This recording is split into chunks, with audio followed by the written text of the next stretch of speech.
So we can appreciate how microorganisms play a major role in treating millions of gallons of wastewater every day across the globe. This methodology has been practiced for more than a century now in almost all the parts of the world. Till date, no man-made technology has been able to compete with the microbial treatment of sewage. So without microbes, this treatment is never possible.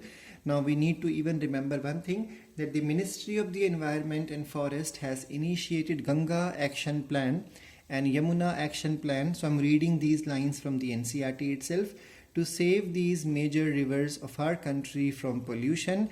Under these plans, it is proposed, actually it has been done also, a large number of sewage treatment plants have been put next to the rivers, but remember, some are functional, some are still not functional. So under these plan, it is proposed to build a large number of sewage treatment plants so that only treated sewage may be discharged into river. So this is how government is playing a crucial role, so that the rivers of our country, because in our country rivers are even worshipped, so that these rivers remain holy as well as pure.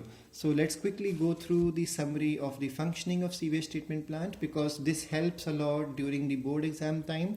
You never have time to read every line or statement from the NCERT. So the functioning of the sewage treatment plant, the sewage which contains great amount of organic matter or waste matter first undergoes primary treatment. In primary treatment, physical processing is done.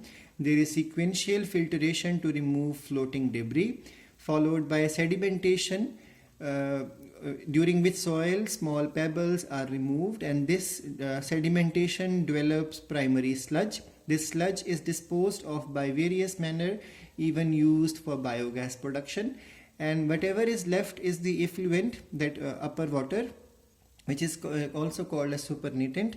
Now this supernatant after removal will go for secondary treatment.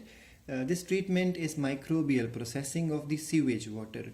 Now this effluent goes to aeration tank, and in aeration tank aerobic heterotrophic microbes, that mean fungi and bacteria, are there, which feed on the organic waste matter, and then this grows into a mesh called as floc.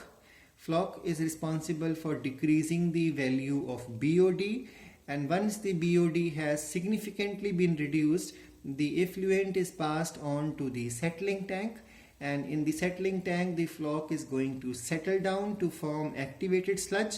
Now a part of this sludge will go for inoculum into the aeration tank. Rest, the major portion, will go for anaerobic sludge digester, where anaerobic methanogens will digest the sludge and prepare the byproduct called as the biogas, which is a source of energy being inflammable.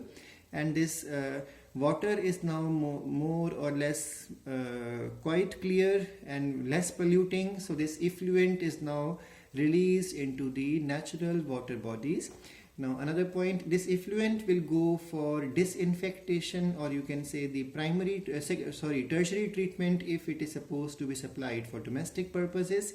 So there is physico-chemical processing, for example reverse osmosis, chlorine, ozone, perchlorate salts, all these things can be used, or any of these processes can be used, so that the water becomes treated. Tertiary treatment is done so that it can be used for domestic purposes. So I hope this concept of sewage treatment is clear to you. Now the next topic to start is the microbes in the production of the biogas. So before we start with this topic, we need to understand that there are some plants also which are called as the petrocrops, which are also called as the petroplants. Now Dr. Melvin Kelvin, if you remember Kelvin cycle, C3 cycle, so that scientist is responsible for bringing this concept into the forefront, that there are some plants which are able to synthesize such compounds in them that they can be used for human as a